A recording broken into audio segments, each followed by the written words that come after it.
Today at 6, we're live in Ukraine with harrowing stories from civilians used as human shields by Russian troops. Around 150 people were held in a village north of the capital for 24 hours as Russian soldiers tried to hold off Ukrainian counterattacks. They put them in that school and they held them as human shields. I was afraid we would all be shot in that gym. I was scared for my daughter. I don't have the words. The government here is urging residents to flee towns and cities in southern and eastern Ukraine while they can, as Russian forces continue heavy bombardments.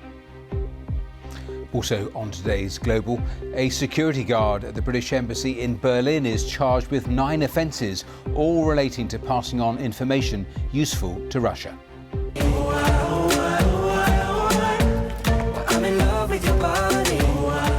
And Ed Sheeran wins a High Court battle over whether he copied another artist's song and calls for an end to baseless claims of plagiarism.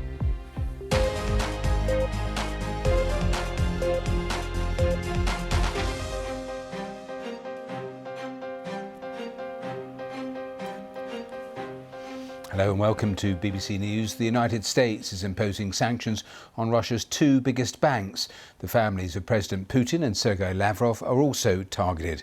President Biden said the sanctions were a severe and immediate price for Russia's atrocities in the Ukrainian town of Bucha. In other developments on the ground, Ukrainian authorities have appealed to residents in the east of the country to flee whilst they still can ahead of an expected Russian offensive in the Donbass.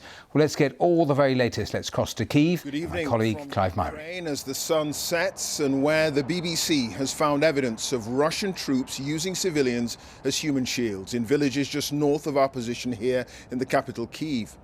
Some families have been telling us they were forced to leave basements where they were hiding and rounded up at gunpoint. They say they were then taken to a local school and held there for 24 hours as the Russians tried to stop Ukrainian forces taking back their village. Our correspondent Jeremy Bowen is one of the first journalists to reach the area of Ivankiv. His report contains details you may find distressing.